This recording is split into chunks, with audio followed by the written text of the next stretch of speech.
Simama kidogo. Kabla hatujaendelea, nataka nikuulize swali la uaminifu.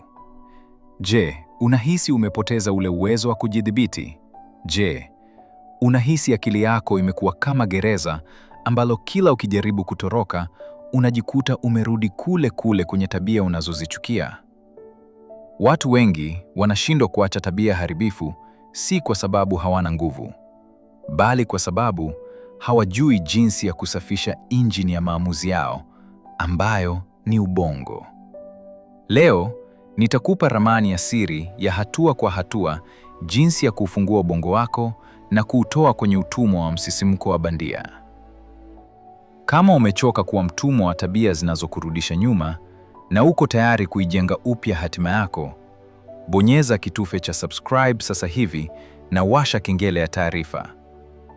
Mbinu ya 5 na ya 6 ndiyo inatofautisha kati ya mtu anayejaribu kuacha na mtu anayefanikiwa kweli kuanza maisha mapya. Usikubali kukosa hata nukta moja.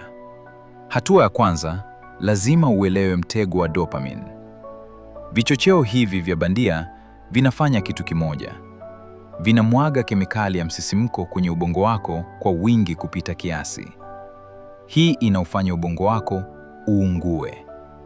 Baada ya muda, mambo ya kawaida kama kufanya kazi, kusoma au mahusiano ya kweli hayaonekani kuwa na maana tena, kwa sababu ubongo wako umeshazoea starehe za haraka na haramu.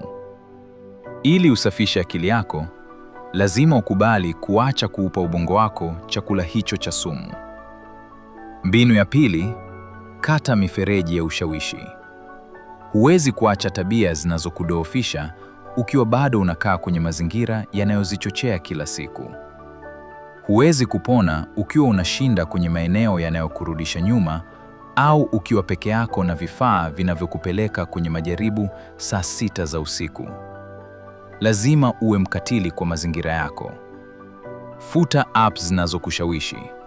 Weka blockers kwenye vifaa vyako na kaa mbali na watu wanaokurudisha nyuma. Usijaribu kupambana na tamaa kwa nguvu za akili tu, badilisha mazingira yanayochochea tamaa hiyo. Mbinu ya 3, amini katika siku 90. Sayansi inasema inachukua takriban siku 90 kwa seli za ubongo kuanza kurejea katika hali yake ya kawaida baada ya kuathiriwa na uraibu na starehe za kupindukia. Huu ndio wakati mgumu zaidi. Utajisikia vibaya, utakuwa na hasira au utahisi upweke wa ajabu. Lakini hapo ndipo ubongo wako unajisafisha. Usiogope maumivu hayo.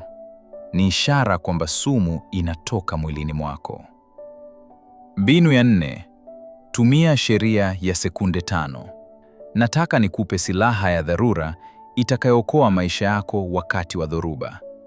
Sheria ya sekunde 5. Mara nyingi, unapopata msukumo wa kurudia tabia mbaya, kuna lile dirisha la sekunde chache kabla hujafanya maamuzi.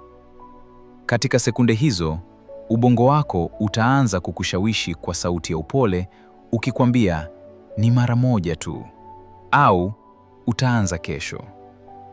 Usikubali kuingia kwenye mjadala na adui yako.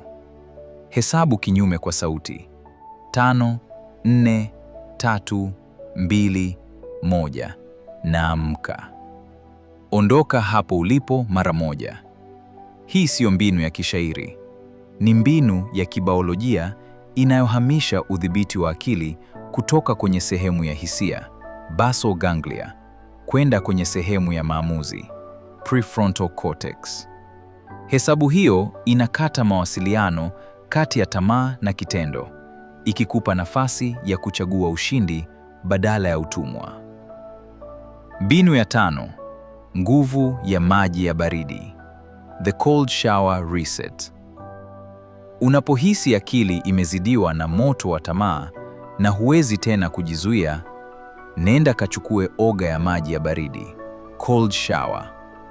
Maji ya baridi yanapogusa ngozi yako, yanashtua mfumo wako wa neva na kulazimisha ubongo wako kuacha kufikiria mambo ya anasa na kuanza kufikiria jinsi ya kuishi, survival mode. Lakini uzuri wake ni huu: Tafiti zinaonyesha kuwa oga ya baridi huongeza kiwango cha dopamine ya asili kwa hadi 250%. Na tofauti na starehe haramu, dopamine hii inakaa kwa muda mrefu bila kukushusha. Crash. Ni kama kuifanyia kompyuta yako hard restart wakati imekwama.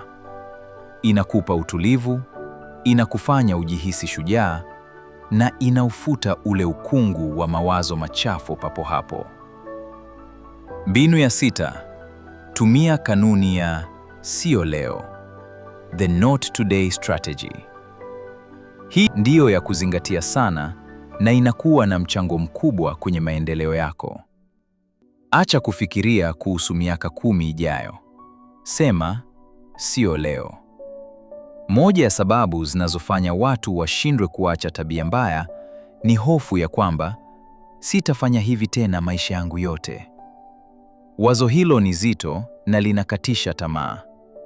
Badala yake, fanya agano na nafsi yako kwa ajili ya masaa 24 tu yaliyoko mbele yako. Amka asubuhi, jizame kwenye kioo na useme, sijui kuhusu kesho, lakini leo nitakuwa msafi. Leo sitaruhusu sumu iingie kwenye akili yangu. Ukishinda vita ya leo, nenda kalale. Kesho ikifika, fanya hivyo hivyo. Ukivunja safari kubwa ya mabadiliko na kuifanya kuwa vipande vidogo vya siku moja moja, utajikuta umejenga jumba la nidhamu bila hata kupata maumivu ya kufikiria mbali. Pambana na dakika zilizopo, na saa zitajilinda zenyewe. Kumbuka kuwa ukombozi wa akili yako unaanza na uamuzi mmoja thabiti wa kuacha tabia zinazokurudisha nyuma na kuanza kuijenga upya hatima yako. Ikiwa video hii imekupa thamani, na kuomba uonyeshe uungaji mkono wako kwa kusubscribe kwenye chaneli hii na kuacha like yako hapo chini. Kitendo hiki ni muhimu sana, kwani kinatusaidia kuwafikia na kuwasaidia watu wengi zaidi wenye uhitaji kama wako.